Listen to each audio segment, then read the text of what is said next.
प्रधानमंत्री जी पूरा सेट कर चुके हैं पूरे देश को। गृह मंत्री जी पूरा पैसे से ले करके और ताकत का उपयोग करते हैं, सिर्फ पैसा बांटते हैं। मुझे ऑफर किया गया कि चलिए अमित शाह जी से मिलिए, 11 करोड़ रुपए दे रहे थे। अमित शाह और नरेंद्र मोदी जी की जोड़ी, पैसे का करप्शन इन्होंने बिहार में किया कि तमाम लोगों के वोट काटे। उसी तरह उत्तर प्रदेश में भी इनका एक लक्ष्य है, कम से कम 1.5 करोड़ वोट ये काटेंगे और उनको जुड़ने नहीं देंगे। सभी लोगों से यही कह रहा हूँ कि इसमें पार्टी से ऊपर उठ करके अकेले राहुल गांधी जी कुछ नहीं कर पाएंगे, अखिलेश यादव जी कुछ नहीं कर पाएंगे, ममता बनर्जी, ये जनता को ये बात उठानी चाहिए कि सत्ताधारी दल के लिए चुनाव आयोग लोकतंत्र को लूट रहा है। कि जब अंधेरा और निराशा छा जाए तो आपका एक जलाया हुआ दीपक भी बहुत दूर तक रोशनी देता है। आप नाचने का फुटेज अपने चुनाव आयोग की वेबसाइट पे दिखा सकते हैं, मगर जो मतदाता सूची है, जो लोग मतदान कर रहे हैं, उनकी वीडियो फुटेज में चुनाव आयुक्त का वो बयान कितना भद्दा बयान है कि क्या माताओं बहनों के फुटेज उपलब्ध कराए जाएं। जंतर मंतर पे थे, किसी को परमिशन ही नहीं है, ऊपर से डायरेक्शन है कोई धरना नहीं होगा जब तक सत्र चलेगा। और कहाँ से डायरेक्शन है? सीधे गृह मंत्रालय से डायरेक्शन है। नमस्कार, मैं शंभू कुमार सिंह और आप देख रहे हैं नेशनल दस्तक। मेरे साथ तरुण पटेल हैं, युवा नेता हैं यूपी के और 2 बार चुनाव भी लड़ चुके हैं। इस बार चुनाव आयोग के जो रवैया है और SIR को लेकर अब तक 28 के करीब BLO की मौत हो चुकी है। देश की राजधानी दिल्ली में जंतर मंतर पर धरना देने आ रहे हैं। 3 तारीख को 12 बजे दोपहर में ये धरना पर बैठेंगे। कहा जा रहा है कि परमिशन लेने की बड़ी मशक्क़त करनी पड़ी। तरुण जी मेरे साथ हैं, उनसे समझेंगे कि आखिर क्यों उनको लगा कि दिल्ली आना चाहिए। तरुण जी, स्वागत है नेशनल दस्तक पर। और क्यों आपने फैसला किया कि धरना देना है जंतर मंतर पर?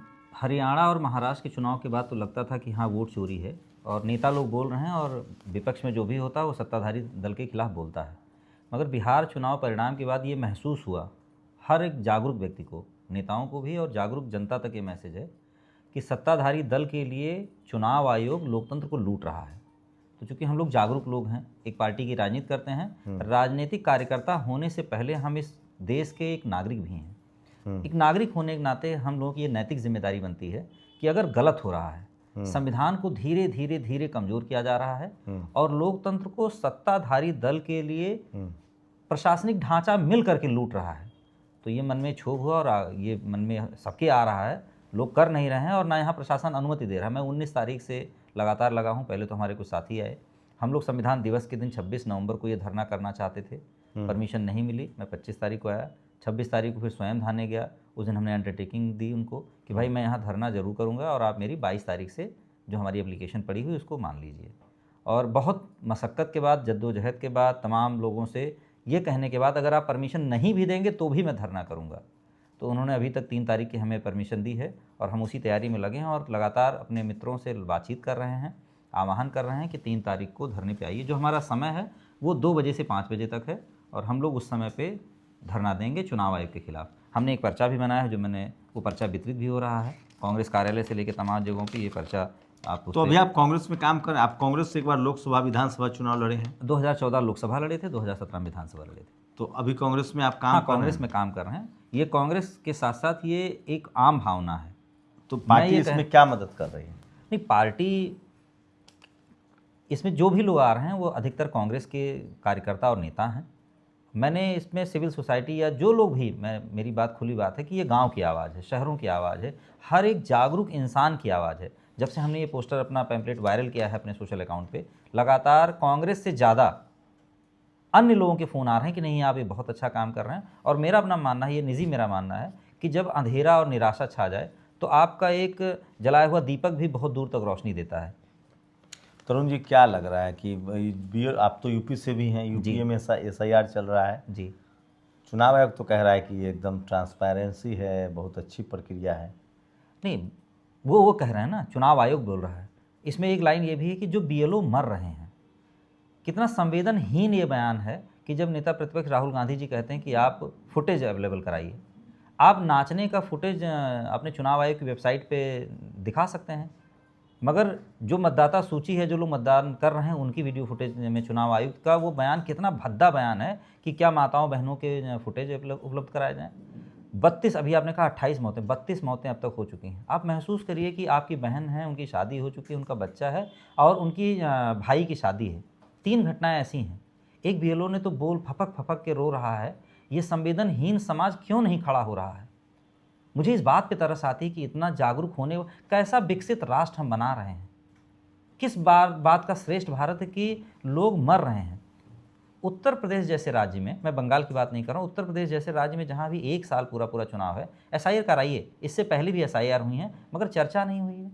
यहाँ नियत का सवाल है। जो हम लोग कल धरना करने जा रहे हैं उसमें चुनाव आयोग और चुनाव आयुक्त महामहिम राष्ट्रपति को हम लोग ज्ञापन देंगे और चुनाव आयुक्त ज्ञानेश कुमार को बर्खास्त करने की हम लोग मांग कर रहे हैं। क्या और उनके उनसे ऊपर क्या दिक्कत है? उनसे क्या दिक्कत? कोई उनसे दिक्कत नहीं, उनकी मंशा गलत है, उनकी मंशा कैसे? गलत है। एक मैंने कहा ना, उत्तर प्रदेश में इतनी जल्दबाजी क्या है? आप कम से कम 75 दिन का समय दीजिए। जब दबाव बना, लोग नहीं कर पा रहे हैं, 15-20 दिनों के बाद आपने फीडबैक लिया, सिर्फ 28-30% काम हुआ, तब आपने 1 हफ्ता भी और बढ़ाया। अभी आप देखिए इसमें 1 हफ्ता और ये बढ़ाएंगे। तो इतना दबाव बनाने की क्या आवश्यकता क्या है? आपको क्या लग रहा है दब ये कम टाइम देने की वजह क्या लग कम रही है? समय देने का सिर्फ एक कारण है कि ये जो अन्य राज्यों में करते आ रहे हैं, जैसे इन्होंने बिहार में किया कि तमाम लोगों के वोट काटे, उसी तरह उत्तर प्रदेश में भी इनका एक लक्ष्य है, कम से कम 1-1.5 करोड़ वोट ये काटेंगे और उनको जुड़ने नहीं देंगे। आप देखते होंगे तमाम लोगों से नीचे आ रहे हैं कि वो 3 नंबर का एक कॉलम दबाना होता, सी जो दबाना होता, उससे दौड़ दौड़ के तहसील जाना होगा। आप महसूस करिए, हम लोग तो बहुत भाग्यशाली लोग हैं कि माँ बाप ने पढ़ाया और हम लोग दिल्ली लखनऊ घूमते हैं। आज भी 70% जनता राज्यों की लखनऊ नहीं आ पाती है, 90% जनता देश की राजधानी दिल्ली नहीं आती है। वही हाल गाँव का भी होता है। तहसील कौन जाता है? जागरूक व्यक्ति जाता है। ब्लॉक कौन जाता है? जिम्मेदार आदमी जाता है। गांव में जो ज़रूरत के लिए अपने जीवन में खाली परेशान है कि किसी हिसाब से शाम का भोजन हो जाए, अपने दिनचर्या में, चाहे गाय भैंस उसके पास हो, उसके खाने खिलाने में, या उसके पास खेती है तो उसकी दिनचर्या में, या छोटी सी नौकरी जो भी है, वो उस तहसील जाने का किसके? ये तो चुनाव आयोग की रिस्पॉन्सिबिलिटी है, चुनाव आयोग की जिम्मेदारी है कि अगर वो एसआईआर कर रहा है तो एक एक मतदाता छूटे ना। जब 1 महीने का आपका टाइम लिमिट है, 37 दिन की टाइम लिमिट है, तो जाहिर तौर पे छूट जाएंगे लोग। और इतना प्रेशर दे करके काम ले रहे हैं कि 32 लोग मर चुके हैं। इस संवेदनहीनता पे आवाज़ कौन उठाएगा? हमारे मन में ये पीड़ा उठी कि आखिर लोग मर रहे हैं और हम किस मुंह से इस बात को सामने जाएंगे कि हम नेता थे और हमने एक धरना नहीं किया। तो मैं सभी लोगों से यही कह रहा हूँ कि इसमें पार्टी से ऊपर उठ करके, अकेले राहुल गांधी जी कुछ नहीं कर पाएंगे, अखिलेश यादव जी कुछ नहीं कर पाएंगे, ममता बनर्जी, ये जनता को ये बात उठानी चाहिए। और एज मैं कांग्रेस के नेता के साथ साथ, चूँकि हम लोग विश्वविद्यालय की भी राजनीति करते थे, छात्र राजनीति की, और ये मैं खुले दिल से मानता हूँ कि जनता जब तक जागरूकता के साथ साथ सही मुद्दों पर सही समय पर खड़ी नहीं होगी, तब तक देश को ऐसे ही दलाल लोग चलाते रहेंगे। इसमें भ्रष्टाचार है, चरम पे भ्रष्टाचार। आप सोचिए, आदरणीय प्रधानमंत्री जी क्या स्टेटमेंट दे रहे हैं? ठंड का आनंद लीजिए। ठंड में आनंद लेता कौन है प्रधानमंत्री जी? ठंड में आनंद लेता है शुद्ध रूप से करप्ट व्यक्ति, शुद्ध रूप से करप्ट व्यक्ति। आनंद, ठीक, आनंद सबका विषय है। तो प्रधानमंत्री जी पूरा सेट कर चुके हैं पूरे देश को। गृह मंत्री जी पूरा पैसे से लेकर के और ताकत का उपयोग करते हैं, सिर्फ पैसा बांटते हैं। मेरा व्यक्तिगत अनुभव है, मैं 2014 में चंदौली का लोकसभा का प्रत्याशी था। होटल ताज बनारस में मुझे ऑफर किया गया कि चलिए अमित शाह जी से मिलिए, 11 करोड़ रुपए दे रहे थे। मैं इसका गवाह हूँ। चंदौली और बनारस में बहुत दूरी नहीं है, बनारस से ही निकल के चंदौली बना और उसका हिस्सा है। ये सिर्फ अमित शाह और नरेंद्र मोदी जी की जोड़ी, पैसे का करप्शन और उनके साथ जो जुड़ जाता है उसकी चिट्ठी, इसी के नेता हैं। और करप्ट व्यक्ति जब इस देश की सत्ता पे होगा तो आप समझ लीजिए पूरा का पूरा सिस्टम करप्ट होगा। और इस समय जो सत्ता चल रही है वो कहीं ना कहीं 99% करप्ट हो चुकी है। इसलिए आप संविधान की अब उम्मीद ना करिए। मैं अपील करना चाहता हूँ कि लोग एकजुट हों, सिर्फ राहुल गांधी जी के भरोसे ना। राहुल गांधी जी अपना जो कर पा रहे हैं कर रहे हैं। जनता जब तक खड़ी नहीं होगी, और ख़ासकर जो लोग पढ़े लिखे लोग हैं, शिक्षित, सक्षम और समझदार लोग जब तक नहीं खड़े होंगे, संविधान की धज्जियाँ उड़ाई जाएंगी। ऐसे ही चुनाव होते रहेंगे, एसआईआर होता रहेगा। ये तो सिर्फ बहाने हैं। आपसे बिहार में मुलाकात हुई थी, मैंने कहा था ना, आप देख लीजिएगा परिणाम क्या होगा। आप उस समय यकीन नहीं कर रहे थे शंभू जी, आप ध्यान दीजिए। हम नेता भी हैं और हमारी दूरदृष्टि भी है। हर उस नेता को जिसके मन में है कि वो समाज का नेता, उसे अब एकजुट होना चाहिए संविधान के लिए, इस देश के लिए। और उनको याद करना चाहिए कि इस देश को आज़ाद कराने में बहुतों ने योगदान दिया, उनका नाम भी लेने वाला कोई नहीं है। तो ऐसे ही बेनाम नेता बनिए धरना प्रदर्शन, मतलब कुल मिला के आप ये काम करिए ताकि संविधान बच सके, और संविधान जब रहेगा तो हम सबकी बातें रहेंगी। इस तरह के पर्चे बांटिए, गांव-गांव बांटिए, शहरों में बांटिए, चट्टी चौराहों पे बांटिए। नहीं सुनेंगे ये, हमको 11 दिन लग गए। ये हर एक आम नागरिक का हक है, अधिकार है कि अगर वो आप चले जाइए जंतर मंतर, खाली पड़ा। कल मैं जंतर मंतर देख करके दंग रह गया कि सोमवार का दिन संविधान में, मतलब सदन का पहला दिन, और मात्र 20-22 लोग जंतर मंतर पे थे, किसी को परमिशन ही नहीं है। आपको परमिशन मिल गया आराम से? हाँ, आराम से 11 दिन लगे। और अगर 19 तारीख से जोड़िए तो आज आपके सामने बैठे हैं, आज 2 तारीख,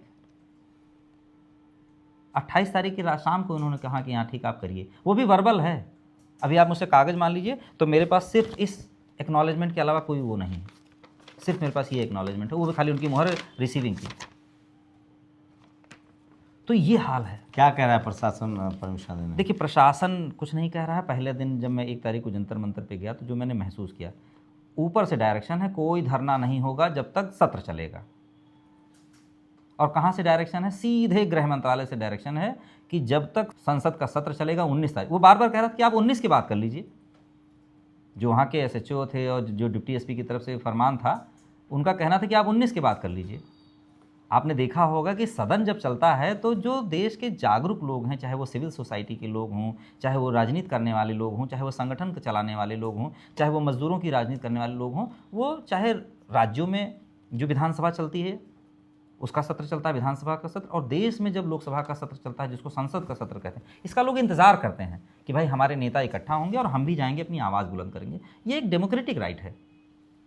1 से लेकर 19 तक धरना, और खासकर राजनीतिक धरना ना होने देने की ऊपर से गाइडलाइन है, जो मैंने महसूस किया। कितने लोग का परमिशन? मैंने 300 की परमिशन मांगी थी और उन्होंने दी है, और कोशिश रहेगी हमारी कि कल हम लोग 1 बजे वहाँ इकट्ठा हों और 1 बजे से शाम के 5 बजे तक धरना करें। तो बिल्कुल ये तरुण पटेल हैं जो अपने घरों से निकले हैं और देश की राजधानी दिल्ली के जंतर मंतर पर 3 दिसंबर को जाके धरना देने वाले हैं SIR के खिलाफ, चुनाव आयोग के खिलाफ। इनको लगता है कि जो वोटिंग हो रही है, जो चुनाव हो रहा है, उसमें ट्रांसपेरेंसी नहीं है, उसमें वोटों की चोरी हो रही है। शुक्रिया तरुण जी हमसे बातचीत करने के लिए। बहुत बहुत धन्यवाद। नमस्कार। शंभू कुमार सिंह, नेशनल दस्तक, दिल्ली। दस्तक की आपसे गुजारिश है कि अगर इसको बचाना चाहते हैं तो नेशनल दस्तक को सब्सक्राइब करने के लिए रेड कलर के सब्सक्राइब बटन को दबाएं, फिर बेल आइकन की घंटी दबाएं। नेशनल दस्तक को बचाने के लिए बहुत जरूरी है कि हर खबर को शेयर करें, लाइक करें, कमेंट जरूर करें।